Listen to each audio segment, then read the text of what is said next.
Welcome back. Part 2. Let's go, Mr. NV. We got more questions for you. Aha. So, Wait.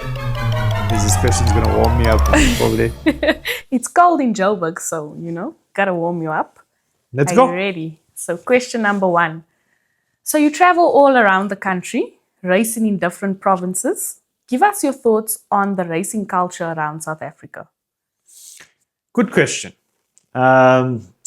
Yeah, as you said, we travel all around the country, racing on the streets and on the tracks. So we tend to meet a lot of people, and the racing culture around South Africa is actually amazing, right? The people that you meet. I'm going to start with Durban. Durban people love racing. We go to the toll, we race there. You get 2,000 to 3,000 people coming out just to watch, and listening and talking to everybody is absolutely amazing to see how much they actually love racing. I grew up in Durban, so for me, I know what that culture is. Watching the, if I may say, bigger guys at that time racing, just watching those cars go down the road was something that I inspired to grow up and do. I think that's what developed my passion for racing. So the culture in Durban, absolutely amazing. Unfortunately, you do get a few bad apples that make racing nasty or terrible. The idea of the race culture is to actually get people together. So, I tend to stay away from that. I don't get myself too involved with people that always are negative about racing or having issues. You'll always get a winner and you will always get a loser. You will never win every race. There will always be somebody faster. And that's just part of the game. That's how you become better by losing. You don't become better by winning. I will tell you that much, yeah. So in terms of Durban, amazing race culture, a few bad apples, but generally when we're there, the hospitality that we get from the people is absolutely amazing. We're not celebrities by any chance, or I wouldn't even call us famous. We're just known for cars, but still the reception that we get from people just wanting to talk to us, take a picture, or interact with us is absolutely amazing. Then we move on to Cape Town. Again, Cape Town has a different type of race culture and also so accommodating. We get so many people that want to actually develop their knowledge on cars. They talk to us about different cars, different types of bulls. They want to obviously know more about how we race on a different part of the country. And again, a few bad apples that come out to win. They don't come out to have fun. There's a difference. You get a lot of cheating on the streets, people taking videos from different angles, people coming into your lanes. So there's a lot of dirty business that goes on the streets that people don't see on the video or on the race, where you'll see two cars go past, but you don't really know what happened there. Where somebody, for instance, will say the race ends here, and you tap off there and they hold the car down, but they know they have a camera person standing at the bottom that's going to take the video of that car passing you. So we do find a lot of that. Again, for me, I don't go out to beat people. I go out to have fun. Beating people is proving my times on the track. I prove that I'm the fastest, and I will do it on a racetrack where the times are there for everybody to see. Racing on the street is fun. It's a socializing aspect. But on a whole, I love the racing culture in South Africa. I love the people. I love enjoying cars. Thank you for that, Mr. NV. Next question. There was a lot of talking, eh? I talk a lot. It's the race culture, Yeah. So next question. We see this 5150 post. What's your association with the 5150 AutoSport? Okay, so 5150 Autosport is a company based in the US.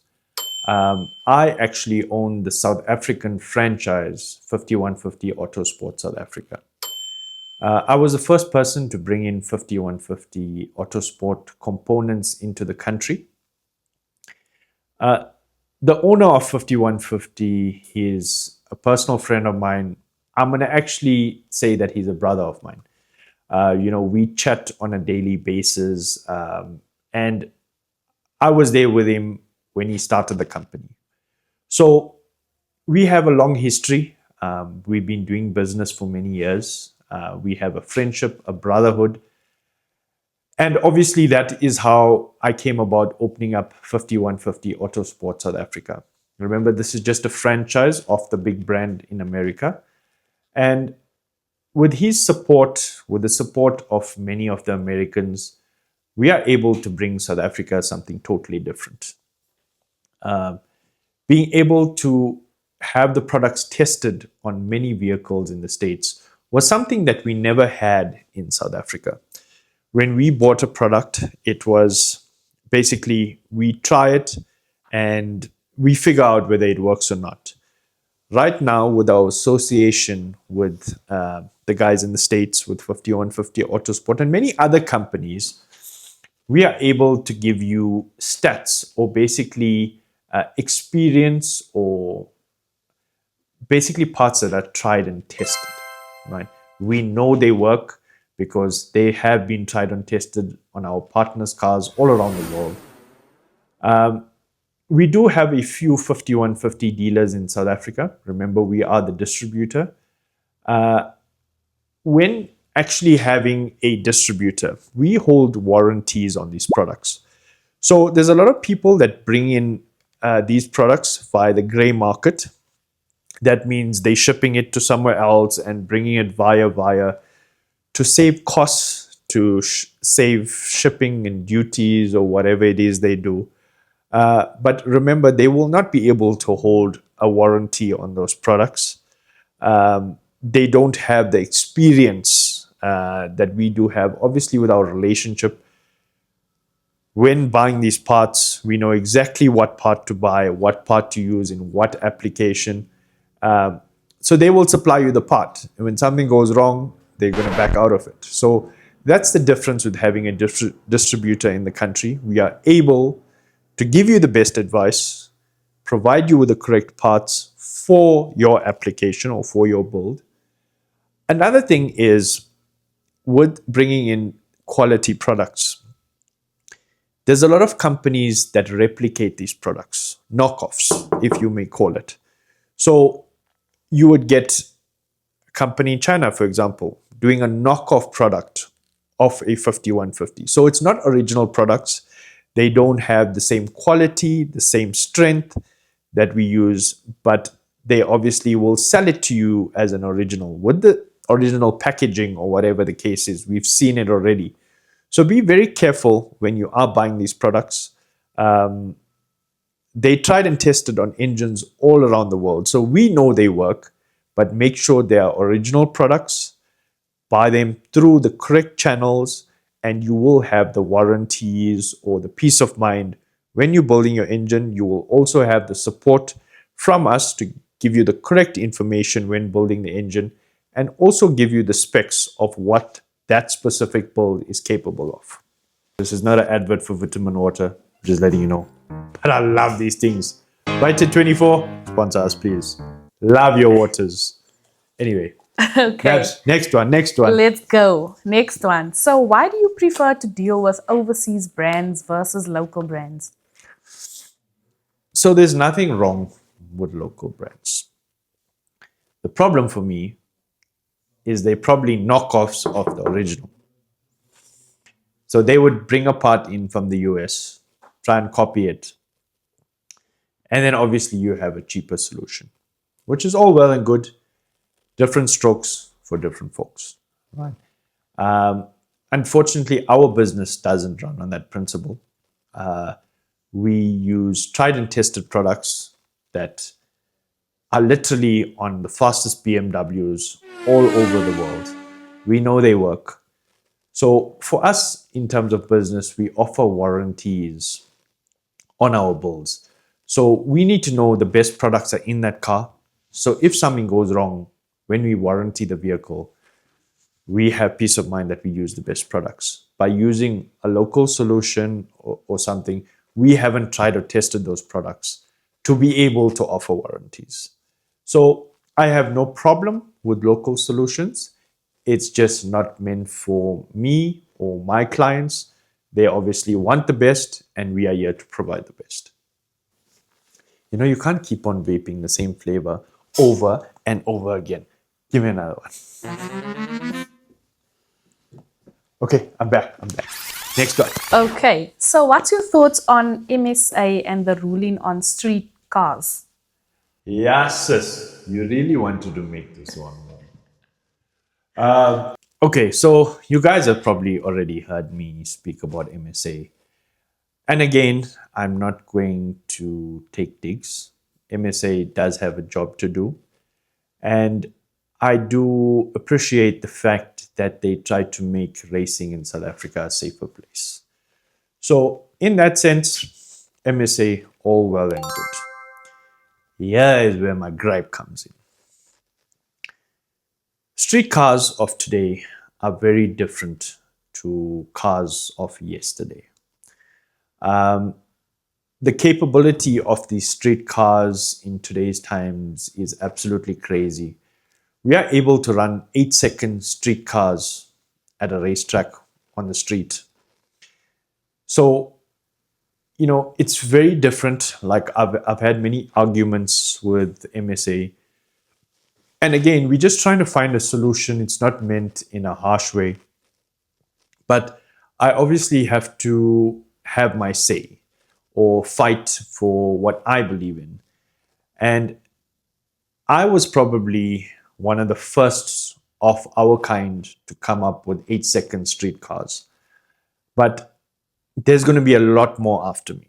The rules need to adapt to accommodate for these guys. You're not going to take a 3 million Rand BMW, modify it, ends up being a 5 million Rand BMW, and then going to put in a roll cage. Because as much as a roll cage is safer on the racetrack, it's not safer on the street because you need to drive the car with a helmet all the time.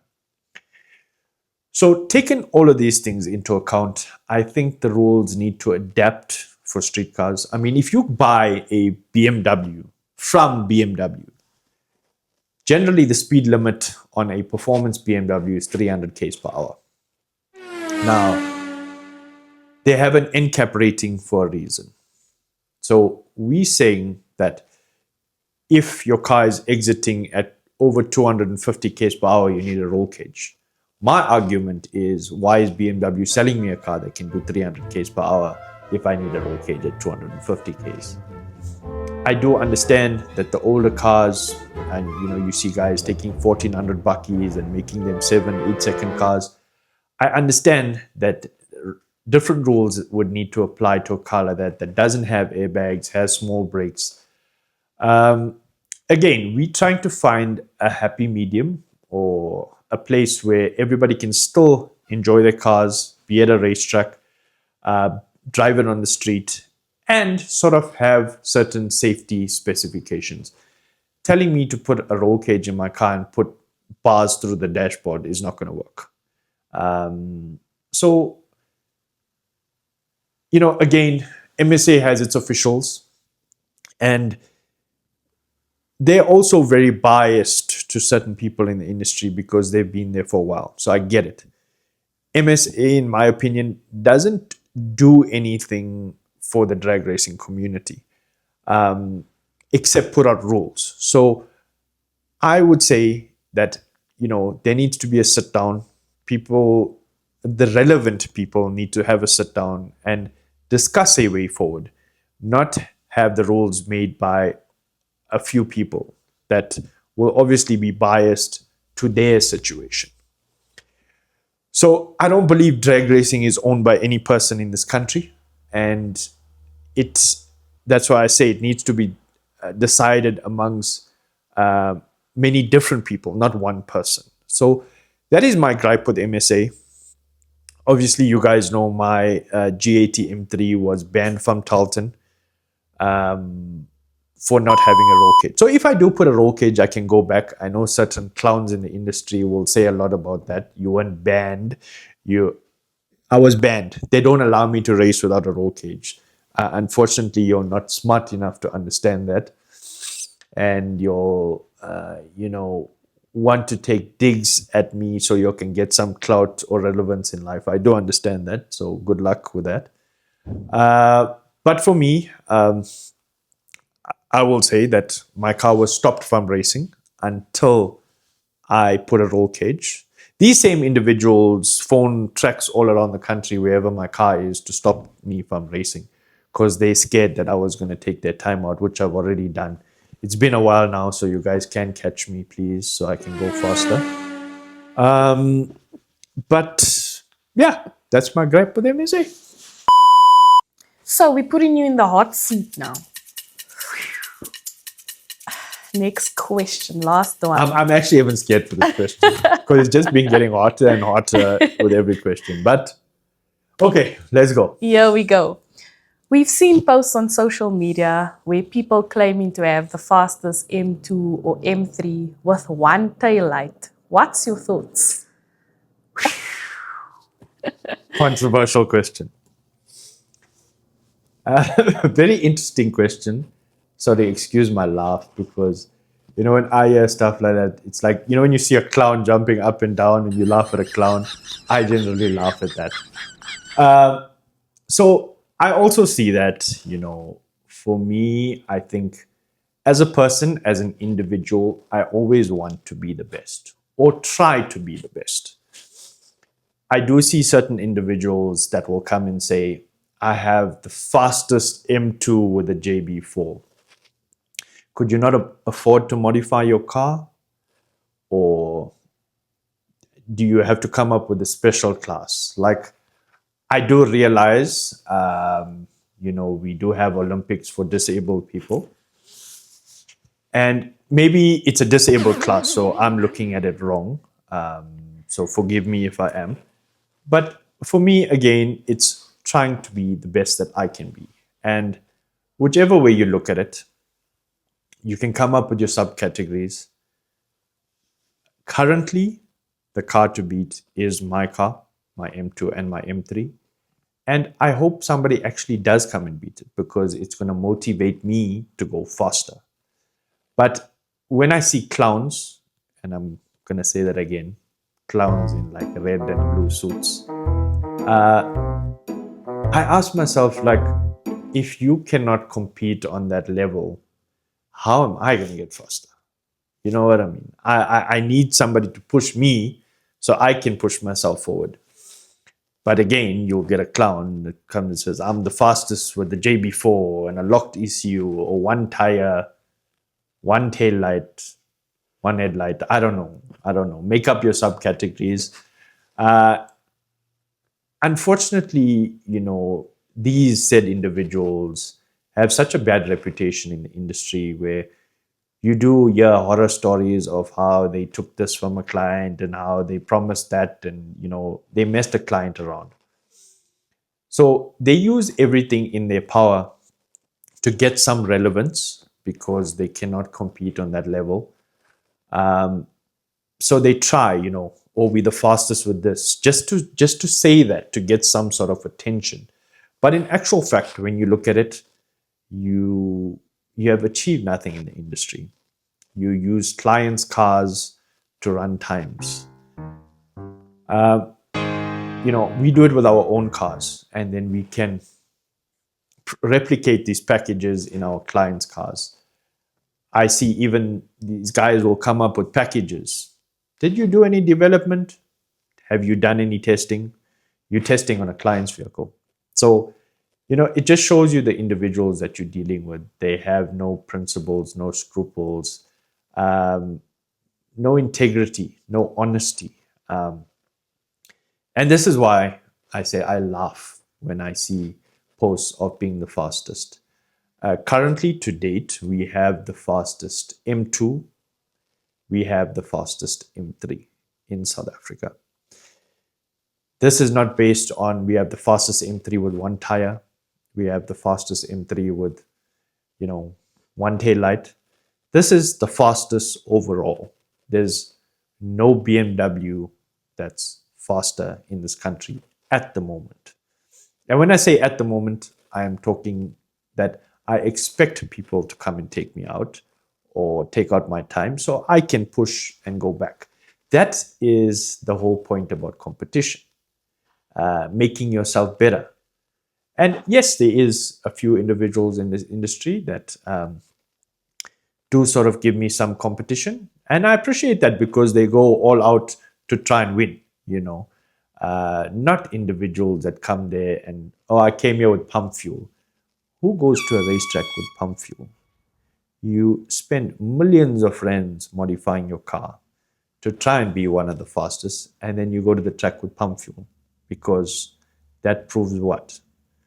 It proves that you need to make excuses to be relevant in this industry.